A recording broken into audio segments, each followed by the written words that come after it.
പണ്ടൊക്കെ ഒരു 1-2 മാസം നമ്മൾ വണ്ടി ഓണാക്കിയില്ലെങ്കിൽ പോലും ഉണ്ടല്ലോ, ആദ്യത്തെ ഒരു സെൽഫിൽ തന്നെ വണ്ടി ഓണാവുന്ന വണ്ടിയായിരുന്നു. ഇപ്പോൾ സത്യം പറഞ്ഞാൽ നമ്മുടെ ഇപ്പോഴത്തെ ഫ്യൂവലിൻ്റെ പ്രശ്നം ഉള്ളതുകൊണ്ട് തന്നെ, അതായത് E20യുടെ പ്രശ്നം ഉള്ളതുകൊണ്ട് തന്നെ 2 ദിവസം എടുത്തില്ലെങ്കിൽ ഇപ്പോൾ കാർബറേറ്റർ പൊളിക്കേണ്ട അവസ്ഥയായി.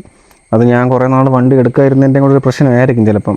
സത്യം പറഞ്ഞാൽ എൻ്റെ മറ്റേ സ്പെഷ്യൽ എഡിഷൻ ആയിരുന്നു ആക്ച്വലി. ഞാൻ എൻ്റെ സ്റ്റിക്കറെല്ലാം ഫുള്ള് എടുത്ത് കളഞ്ഞതായിരുന്നു. ഇത് എൻ്റെ 2020 160 ആണ്. അപ്പോൾ സത്യം പറഞ്ഞാൽ നിങ്ങൾ ആരെങ്കിലും ഈ വണ്ടി യൂസ് ചെയ്യുന്ന ആരെങ്കിലും ഉണ്ടെങ്കിൽ ഇപ്പോൾ ഇതിൻ്റെ കറക്റ്റായിട്ടുള്ള മൈലേജ്, അതായത് ഇപ്പോഴത്തെ E20 ഫ്യൂല് കൊണ്ട് നിങ്ങൾക്ക് എത്ര മൈലേജ് ഉണ്ടെന്ന് ഒന്ന് കമൻറ്റ് ചെയ്യണം കേട്ടോ. ഞാൻ പണ്ടൊക്കെ നമ്മൾ കോളേജിലൊക്കെ പോകുമ്പോൾ മാക്സിമം സത്യം പറഞ്ഞാൽ ഒരു 50-54 ഈസി ആയിട്ട് കിട്ടിക്കൊണ്ടിരുന്ന വണ്ടിയായിരുന്നു. ഇപ്പം വന്നിട്ട് മാക്സിമം എത്ര ഒരു 40, ഒരു 42-43 ഇനി കുറേ നാൾ എടുക്കാതിരുന്നതിൻ്റെ കുഴപ്പമാണെന്ന് അറിയത്തില്ല. ഞാൻ ഇപ്പോഴത്തെ ഒരു രീതിയിൽ ഓടിച്ചിട്ട് എനിക്ക് ഒരു 42-43 പുറത്തോട്ട് മൈലേജ് കയറുന്നതേ ഇല്ല. അപ്പോൾ ഈ ഹോണറ്റൊക്കെ യൂസ് ചെയ്യുന്ന ആൾക്കാർക്കൊക്കെ ആണെങ്കിൽ നിങ്ങൾക്ക് ഇപ്പോൾ കിട്ടുന്ന മൈലേജ്, അതായത് ഇപ്പം ഈ ഒരു ഹോണറ്റ് 160 ഉള്ള ആൾക്കാർക്ക് ഇപ്പോൾ ഇതിന് E20 ഫ്യൂവൽ പെട്രോൾ കൊണ്ട് എത്ര മൈലേജാണ് കിട്ടുന്നതെന്ന് ഒന്ന് കമൻറ്റ് ചെയ്യണം കേട്ടോ.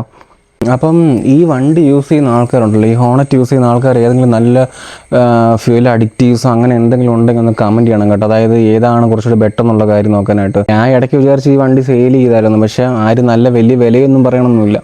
അപ്പോൾ പിന്നെ എന്തായാലും നമുക്കിങ്ങനെ വെച്ച് ഉപയോഗിക്കാനേ പറ്റത്തുള്ളൂ.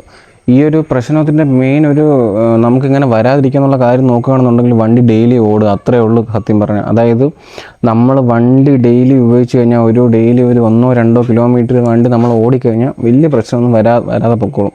ഇതിപ്പോൾ ഞാനിപ്പോൾ ഇതൊരു 5 ദിവസം എടുത്തില്ല എന്നുണ്ടെങ്കിലും കാർബറേറ്റർ പുറത്തെടുത്താൽ മാത്രമേ, അതായത് കാർബറേറ്റർ ഒന്ന് ക്ലീൻ ചെയ്താൽ മാത്രമേ വണ്ടി പിന്നെ പഴയ കണക്ക് ഓണായി വരത്തുള്ളൂ. അതൊക്കെയാണ് ഇപ്പോൾ ഈ ഒരു ഫ്യൂവലിൻ്റെ ഒരു മെയിനായിട്ടൊരു പ്രശ്നമെന്ന് വെച്ച് കഴിഞ്ഞാൽ. അതുപോലെ തന്നെ നമ്മുടെ പെട്രോളിൻ്റെ അകത്ത് ഈ പറഞ്ഞ എഥനോൾ മിക്സ് ചെയ്ത പോലെ തന്നെ അടുത്ത ഡീസൽ വണ്ടിക്കകത്ത് ഐസോബ്യൂട്ടൈൻ മിക്സ് ചെയ്യാൻ പോകുന്നത്. എൻ്റെ കയ്യിലാണെങ്കിൽ ഒരു TDI ഉണ്ട്, ഒരു ലോറ 1.9 TDI ഉണ്ട്. അപ്പോൾ അതിൻ്റെയൊക്കെ കാര്യം ഇങ്ങനെ എന്താണെന്ന് കണ്ടറിയണം, ഇങ്ങനെ എന്തൊക്കെയാണ് വരാൻ പോകണമെന്ന്. ആ വണ്ടി സത്യം പറഞ്ഞാൽ ഓൾമോസ്റ്റ് ഒരു 16 കൊല്ലത്തോളം കഴിഞ്ഞു, ടെസ്റ്റും കാണാൻ കഴിഞ്ഞു. ഇപ്പോഴും വണ്ടി അത്യാവശ്യം നല്ല കണ്ടീഷനിലാണ് ഓടുന്നത്. ഇങ്ങനെ അതിൻ്റെയൊക്കെ ഒരു ഫ്യൂവലൊക്കെ വന്നിട്ട് ഇങ്ങനെ എന്താ അവസ്ഥയെന്ന് കണ്ടറിഞ്ഞാലേ നമുക്ക് അറിയാൻ പറ്റത്തുള്ളൂ.